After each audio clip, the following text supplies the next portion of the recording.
لیکن یہ کریڈٹ جو ہے وہ فیلڈ مارشل سید عاصم منیر کا ہے۔ بہت بڑی خبر میرے پاس ہے، اسلام آباد کے اندر چل رہا ہے، وہ بہت ہی سحر کن ہے، بہت ہی ایران اور لبنان کے اس مسئلے کے بعد، اس قضیے کے بعد پاکستان کشمیر کے اوپر جا رہا ہے۔ پوری دنیا کی نظریں اسلام آباد کے اوپر ہیں، پاکستان کے اوپر ہیں، فیلڈ مارشل کے اوپر ہیں۔ آپ دیکھیں گے کہ شاید ہم کچھ عرصے تک سری نگر بھی پہنچ جائیں، آپ دیکھیں گے کہ شاید کشمیر کے اندر ایک بہت بڑا چینج آ جائے۔ یہ ایک بڑی داستان ہے کہ کیا کچھ پس پردہ ہوتا رہا یا کیا ہوا یا میں نے کیا کیا، لیکن اہم یہ ہے کہ پاکستان اس وقت عالم مشرق کا جنیو ہے۔ ایران کے بارے میں علامہ اقبال صاحب فرماتے تھے کہ ایران ہو اگر عالم مشرق کا جنیوا، تو اب وہ الحمدللہ ایران تو شاید نہیں ہوا، تہران نہیں ہوا، اسلام آباد ضرور بنا، پاکستان ضرور بنا ہے۔ یہ بھی اصل خبر نہیں ہے، اس سے بہت بڑی خبر میرے پاس ہے۔ اس وقت کیا چل رہا ہے اس کے اوپر بات کر لیتے ہیں پہلے مرحلے میں۔ اس وقت جے ڈی وینس جو ہے وہ اسلام آباد پہنچ چکے ہیں، اب سے کچھ دیر بعد یا یہ آفیشیلی اعلان ہو جائے گا، آپ سنیں گے بھی۔ ایران کا وفد جو کہا جا رہا تھا کہ بہت زیادہ شکوک و شبہات ہیں، ایران نے واپس یہاں پہ مذاکرات کے دوسرے راؤنڈ میں شامل ہونے سے انکار کر دیا ہے، اس کے اوپر بھی بات کریں گے۔ لیکن اس سے بھی بڑی خبر میں آپ کو دوں گا، وہ اس کے بعد کیا ہونے جا رہا ہے، پاکستان اس کے بعد کیا کرنے جا رہا ہے، فیلڈ مارشل اس کے بعد کیا کرنے جا رہے ہیں۔ یہ بہت بڑی خبر ہے، یہ بہت بڑا اپسیٹ ہے۔ میں آج سے کچھ ماہ پہلے، تقریباً آج سے 4 ماہ پہلے، ایک جگہ ہماری ایک دوست ہیں، ان سے ملاقات چل رہی تھی، تو وہ مجھے بتا رہے تھے کہ یار آپ کو کیا لگتا ہے کہ پاکستان جو ہے وہ کشمیر کے اوپر سرنڈر کر چکا ہوا ہے؟ تو مجھے بھی یہ لگتا تھا، ہمارے بہت سارے کشمیری دوستوں کو یہ لگتا تھا کہ ہاں بالکل ایسا ہی ہے، لیکن انہوں نے ایک بات کی تھی، وہ بات بہت حیران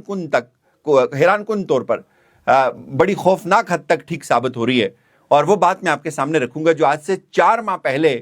اس ایک فقیر منش انسان نے مجھے بتائی تھی۔ آج وہ بات کیسے ٹھیک ثابت ہو رہی ہے اس کے اوپر بھی بات کریں گے، لیکن اس وقت جو کرنٹ اپڈیٹ ہے وہ آپ کے سامنے رکھتے ہیں۔ ایک تو یہ جو کہا جا رہا ہے کہ ایران نے انکار کر دیا ہے، یہ جھوٹ ہے، ایسا نہیں ہے، ایران نے ضرور انکار کیا، لیکن ایران نے اپنی کچھ شرائط رکھی ہیں اور وہ شرائط یہاں پہ مجھے لگتا ہے قبول کر لی گئی ہیں۔ دوسرا راؤنڈ اسلام آباد میں شروع ہو رہا ہے، پورا اسلام آباد اب نائے حرمز بنا ہوا ہے، بالکل بلاک ہے، سیل ہے، بڑے زبردست قسم کے ایکسٹراڈنری انتظامات کیے گئے ہیں، اور یہ جو عزت ہے، یہ جو شان ہے، پاکستان کو بہت سال بعد کیا، بلکہ تاریخ میں شاید پہلی دفعہ یہ عزت نصیب ہو رہی ہے کہ پاکستان جو ہے وہ اس طرح سے عالم مشرق کا جنیوا ہے، اسلام آباد عالم مشرق کا جنیوا ہے، اور بڑی بڑی دنیا کا رخ پاکستان کی طرف ہے، اسلام آباد کی طرف ہے۔ اور اس وقت جے ڈی وینس کا طیارہ اسلام آباد پہنچ چکا ہوا ہے، نور خان ایئر بیس پہ طیارہ پہنچا ہے، اس کے بعد ایرانی وفود جو ہے وہ بھی پاکستان آنے کے لیے بالکل تیار بیٹھے ہوئے ہیں، بات چیت ہوگی، اور یہ ایک بہت ڈیفرنٹ لیول کی نیگوسیشنز ہیں۔ یہ بھی بتایا جا رہا ہے کہ ہو سکتا ہے کہ اگلے مرحلے میں ڈونلڈ ٹرمپ جو ہے وہ بھی تشریف لائیں گے، اور اس جو معاہدہ ہوگا اس کے اوپر دونوں ممالک کے صدور دستخط کریں گے۔ یہ بہت بڑی اچیومنٹ ہے، اور اس میں پاکستان جو ہے وہ اس کو لیڈ کر رہا ہے۔ ہندوستان ارریلیونٹ ہے، کہیں بھی نہیں ہے، یورپ کہیں بھی نہیں ہے، پوری دنیا کی نظریں اسلام آباد کے اوپر ہیں، پاکستان کے اوپر ہیں، فیلڈ مارشل کے اوپر ہیں، بہت ہی ایکسٹرا آرڈنری سب کچھ ہو رہا ہے بھائی۔ لیکن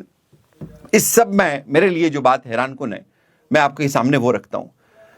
اس وقت ابھی ایران کی، لبنان کی کوئی جنگ نہیں تھی، اس وقت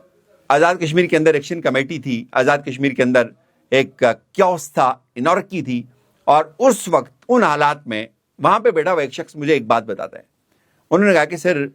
ایسا نہیں ہے کہ آپ لوگ یہ سمجھتے ہیں کہ ہم نے کشمیر کو سرنڈر کر دیا ہے، ایسا بھی نہیں ہے کہ ہم کشمیر کے اوپر خاموش ہیں، ایسا بھی نہیں ہے کہ کشمیر کے اوپر ہم نے آگے کوئی ارادہ نہیں رکھا ہوا۔ تو میں سنی انسنی کر دیتا تھا، میں کہتا تھا کہ ایسا ہو نہیں سکتا، چونکہ باجوہ صاحب کہہ چکے تھے کہ بھائی ہمارے ٹینک جو ہے ان کو زنگ لگ چکا ہوا ہے، ہمارے پاس تیل نہیں ہے، ہم لڑائی نہیں کر سکتے۔ لیکن بلیو یو می، وقت گزر گیا، اس وقت ان صاحب نے مجھے یہ بتایا تھا کہ آپ دیکھیں گے کہ شاید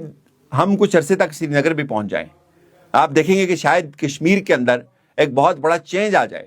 اور وہ کشمیریوں کی جو محکومی ہے، جو ان کا حق حکمرانی چھینا گیا ہے، وہ بحال ہو جائے گا، اس میں زیادہ دیر نہیں لگے گی۔ اس وقت اس جنگ کا کوئی امکان نہیں تھا، اس وقت یہ